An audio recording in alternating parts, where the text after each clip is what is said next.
हिंदू महापुराण और ग्रंथों में अनेकानेक वरदान और श्रापों का वर्णन मिलता है।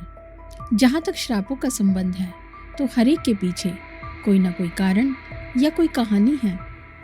वरदानों ने जितना घटनाक्रम को संचालित किया उससे कहीं ज़्यादा श्रापों ने भविष्य में होने वाली घटनाओं को संचालित किया। लेकिन ये बात जानकर शायद आपको हैरानी होगी कि कलयुग में कोई श्राप नहीं लगता। कलयुग में श्राप क्यों नहीं लगता? इस कारण को जानने से पहले हमें चारों युगों के बारे में जानना होगा। पहला युग सतयुग। सतयुग में धर्म के 4 पैर हुआ करते थे और मनुष्य की लंबाई 21 हाथ होती थी। और सतयुग में पाप की मात्रा नगण्य होती थी, यानी 0, और पुण्य 100% हुआ करता था।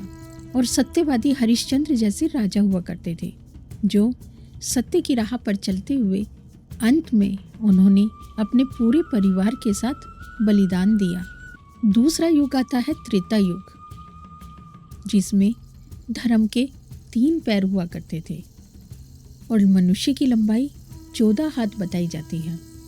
त्रेता युग में पाप की मात्रा 25% और पुण्य 75% हुआ करता था।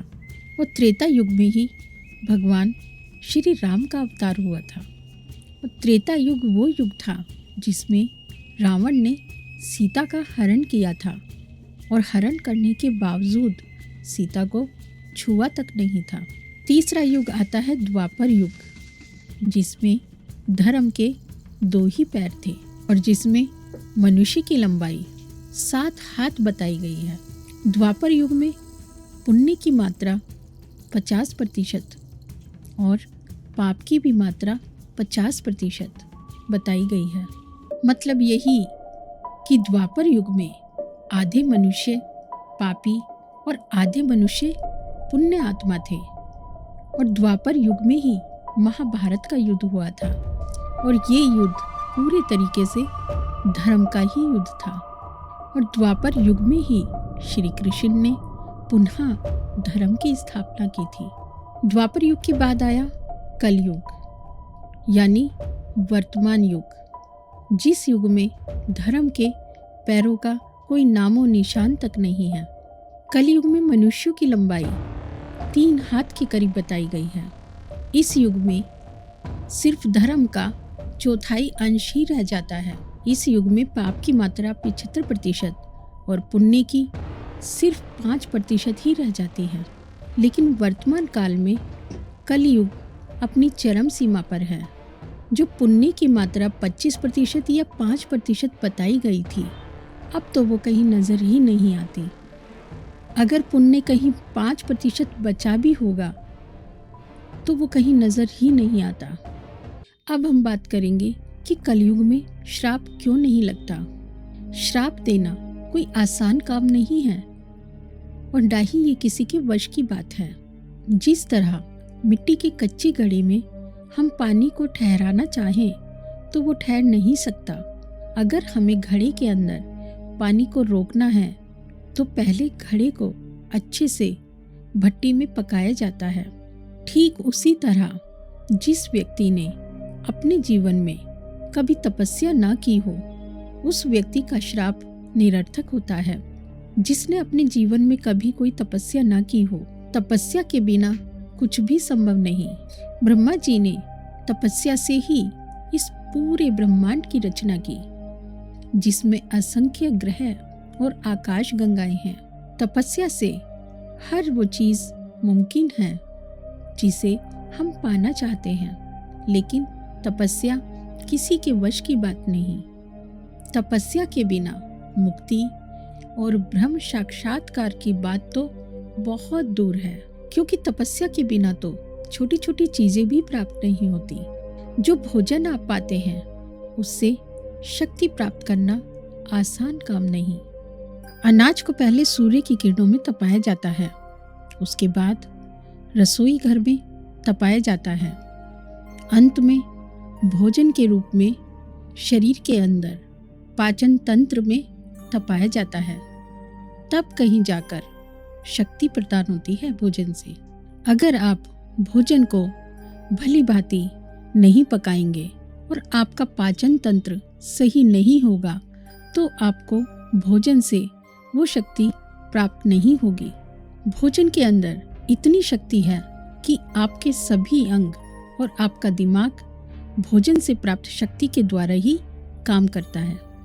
जो इस सत्य को नहीं जानते, बिना तपस्या किए ही बड़े बड़े काम करने में यकीन करते हैं। इस तरह के लोगों के लक्ष्य होते हैं बिना काम किए पैसा कमाना या जुआ खेलकर पैसा कमाना।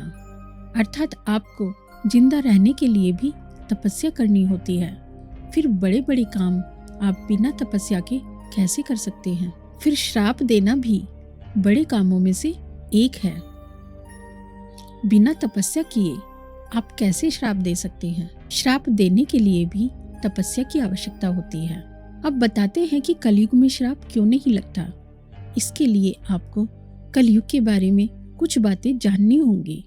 सतयुग, त्रेता युग, द्वापर, तीनों युगों का वातावरण सात्विक था और सात्विक वातावरण के कारण साधारण लोग भी भगवान की भक्ति में लीन रहते थे। बाकी सभी युगों के कारण कलयुग में भक्ति कर पाना आसान नहीं है। यहाँ जन्म लेने वाले लोग जीवन भर कष्ट भोगते हैं और राजा ही प्रजा का शोषण करता है और धर्म ग्रंथ लुप्त होते जा रहे हैं। और इस युग में बड़े बड़े युद्ध होते नजर आ रहे हैं।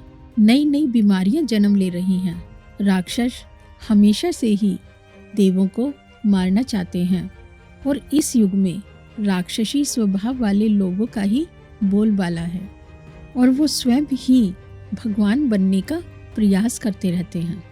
और भोली भाली जनता ऐसे ढोंगी बाबाओं के चक्कर में पड़कर भगवान के धाम नहीं पहुंच पाती। इस युग में मुक्ति के मार्ग बंद हो जाते हैं और कुछ ही समय के इंद्रिय सुख को यहाँ सर्वश्रेष्ठ माना जाता है। ईश्वर को जानने में यहाँ किसी की भी रुचि नहीं होती और तपस्या से लोग भयभीत होते हैं। दान तो इनसे नहीं दिया जाता और यज्ञ तो केवल दिखावे के लिए किया जाता है। उस तपस्वी का श्राप लगता है जिसने जीवन भर धर्म का पालन किया है। जिस तरह तपाया हुआ मिट्टी का घड़ा पानी रोक लेता है और साधारण मिट्टी का घड़ा पानी में बह जाता है, ठीक उसी तरह धर्म परायण तपस्वियों का श्राप अटल होते हैं, परंतु भोगियों के श्राप नहीं लगते। कलयुग में धर्म का पालन करने वाले तपस्वी बहुत कम बचे हैं, या फिर यूं कहें कि बचे ही नहीं, और जो हैं वे सामने नहीं आते। इसीलिए कलयुग में श्राप नहीं लगता।